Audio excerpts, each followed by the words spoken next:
Ladies and gentlemen, welcome to the Grunge Spearo, the New Jersey-based spearfishing podcast where, just like the waters of the Northeast, we're down and dirty and ready to kill you with all things spearfishing. And now, your host, Big Tom. Ladies and gentlemen, this is the Grunge Spearo podcast, and yes, I'm your host, Big Tom. Before we start, I'd like to take a moment to thank you for joining us last week for our first episode, and dropping in the bowl for number 2 this week. Hopefully it's equally as entertaining. With that being said, I just want to remind everybody we're in our infancy, which means we're working out kinks, figuring out formatting. It's a trial by fire, but just as I live the rest of my life, it'll fall into place eventually. In the meantime, I ask that you help grow the community and give us a follow on Instagram and Facebook. Just search at the Grunge Spearo. And if you'd like to reach out to me, if you have a cool spearfishing story that I could read on the air or news, or you're interested in being on the show, or you just want to say hello, you can slide in my DMs on Instagram. Once again, that's at the Grunge Spearo, or you can send me an email at thegrungespearo@gmail.com.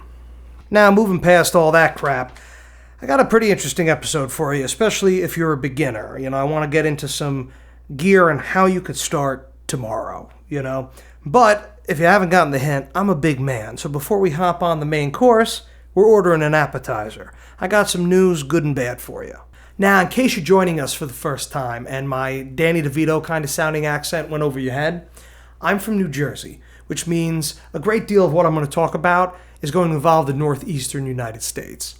Back in May, one of our regulatory committees, the ASMFC, that's the Atlantic States Marine Fisheries Commission, so you know who to send the angry letters to, held an emergency vote to reduce the slot size for striped bass.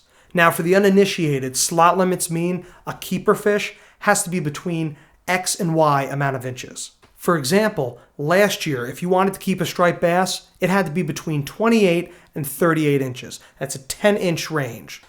But now, the Atlantic States Marine Fisheries Commission, make sure you send those angry letters, reduced that to 28 to 31 inches. Let that sink in. That's 3 inches. Now, what that pertains to spearfishermen is that what used to be, hey, I have to shoot a fish within this 10-inch range, now I have to get really effing good and shoot it within a 3-inch range. It's already hard to judge sizes underwater and takes years of experience to get good at it. Your girlfriend may know 3 inches, but us? Yeah, good luck. Anyways, New Jersey is the only state in this group to have voted against this and are currently fighting or working on fighting this. So just stay tuned, and in the meantime, be very careful if you plan on shooting a bass, because nobody wants to shoot a fish that's not regulation, and nobody wants to get a ticket. Now, moving away from all that government bullshit, I'd like to do a 180 and give you some cool news. I'd like to take the moment to highlight a pretty cool catch from a local. John Pointer, he's a young kid, about 21 years old, but don't let that fool you.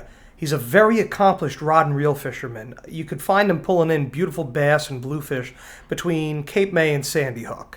Anyway, a few years ago, he started spearfishing and, he got that itch. Well, a couple of weeks ago, he pulled out a beautiful catch, one of the most beautiful fish I've ever seen. A 27-inch weakfish. That's pretty much a sea trout for anybody that's not around here. It's amazing because these fish kind of disappeared for a while. You'd catch them here or there on rod and reel, and to spear them was very scarce. Funny story, actually. A few days leading up to this catch, Johnny and I were diving together, and we're heading out along the jetty, and all of a sudden I hear, "Weakfish, weakfish." Well, I told Scooby-Doo to take the snorkel out of his mouth, and he told me there's weakfish in the water, and so we're going along, and he shoots one. Unfortunately, the shot wasn't the best, and it got off. Listen, it happens to all of us. Anyways, I tell them, they're here, just get back on them. The school of them actually turn around, and they're crazy. They look like snakes in the water. It's beautiful. They turn around, and they come towards me. But, I shoot like fucking Stevie Wonder out here, so you know how that goes. The most miraculous part is I'm still on top of these fish, so I go to load again. my Dyneema snaps on the one band I had. So I had 1.5 inches to tie my rubber back up with. Underwater nonetheless. Anyway, I'm fiddling with this for like a half an hour, and these these weak fish, they're going back and forth. And I'm just like, Johnny, they're under me. Shoot the damn fish. Anyway, by the time I got my shit back together, they were gone. So fast forward a few days, I get a text message from Johnny. And it's this 27-inch weak fish. The thing was beautiful. The catch of the ages. He then sends me the video, and this is where I really want to highlight. Now, in this video, he's floating at the top. He's about 6 feet above this fish. He's got his rinky-dink, handmade wooden gun. He puts that bolt directly through that fish's head. That is some top-notch archery right there. Johnny, that was a great catch. Keep it coming. Now, in case you guys want to go and follow him, you can find him on Instagram at JohnP900_. That's JOHNP900_. Johnny, great catch. Keep it up. Looking forward to more. Now, I'm done. I've had it. I want to get to the main course. I want that 24-ounce ribeye with the garlic butter on top, baked potato, and maybe an onion ring. Spearos, I want to talk about something I've been seeing in all the groups online right now. And that's, how do I get started? Trust me, it's killing me. I know it's killing half of you. Every podcast has this episode. Every YouTuber has it. It's everywhere. But I remember when I first started spearfishing over a decade ago, there was a fraction of that content. I mean, there was a few forums, and honestly, most people were dicks. And 10 years later, a lot of them are still dicks. You know, there's a lot out there that'll be like, oh, if you don't have this or that, you shouldn't be doing this, and blah, blah, blah, blah, blah, blah, blah, blah, blah. And it's just discouragement, whether it's because they don't want gooks in the water or whatever. I get it, but everybody started somewhere. So if I can relate this to people in a way that's welcoming and helps them get started and be safe, I'm fine with that. Now, before we go any further, I'm going to address the big fat elephant in the room. This sport is fucking dangerous. And most people who partake in it are doing it in the ocean. The most unforgiving environment on the planet. Throw in the fact that you're underwater, holding your breath, with a firearm.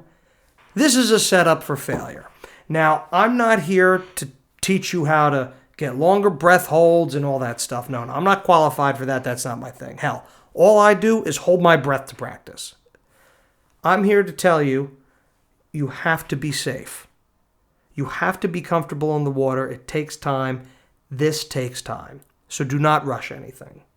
So now with the disclaimer stuff out of the way, let's get to the cool stuff. So you come up to me, you say, Big Tom, I heard the spearfishing thing's pretty cool. What do I got to do? I want to hop in tomorrow. Hook me up. Well, first off, we're not crocodiles, so when we open our eyes underwater, we can't see balls. So the first thing you're going to need, definitely a mask. And I'm not talking about swim goggles. You need a full face mask, one that goes over your eyes and your nose. There's high volume, low volume, there's $10 ones, there's $500 ones. I'm not concerned with that. To start off, the biggest recommendation I could say is that the soft plastic, the silicone that's between the lens and your face that holds the suction together, that should be a solid color. I prefer black.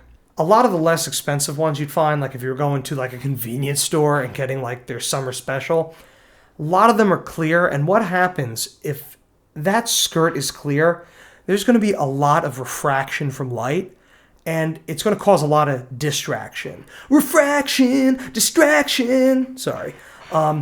You're going to get all these squigglies and stuff, and you're always going to be distracted, and you're always going to freaking think there's a shark behind you. So get something with a solid color. Next up, you definitely need a snorkel.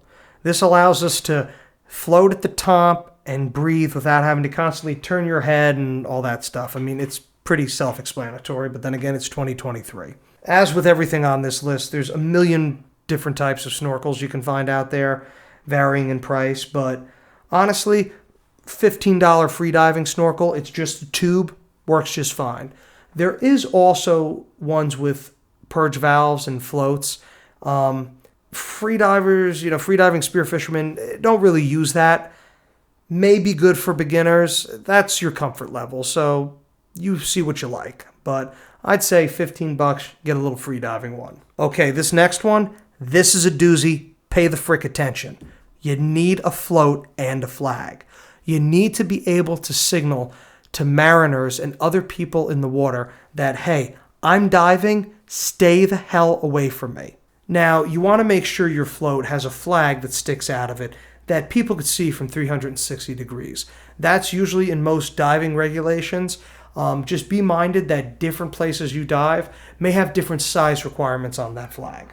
So ultimately, the float is going to follow you around. So it's going to need to be tied off to you somehow. Now, I don't mean physically tied off. That would be a bad thing. If you're in an inlet and a boat comes by, whoop, you're going for a swim. Some people do tie it to a belt that breaks away, but that's not recommended. Typically, it's tied off to your gun. You can tie it off to a pole spear, or if you're shooting film and you have a little camera stick, it could be there. But main point is the float is your best signal to other people in the water, so it needs to be where you are. Okay. Now I'm going to cut to the chase. You need a knife. Yeah, I know. I'm not even a dad and I'm making stupid dad jokes. Okay. I'll refrain. Seriously, though, you definitely need a knife. This is right up there with safety just as much as a buoy is. I can't tell you how many times I've been snagged by fishermen, caught in random net debris. Hell, one time I was caught in a jump rope. That knife is what gets you out of there. Honestly, you don't need anything fancy. You can go online to Amazon, find a couple good ones for $15 to $20. That'll do the trick.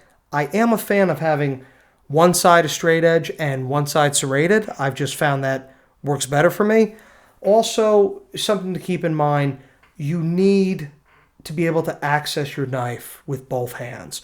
Most people put it on the insides of their calves.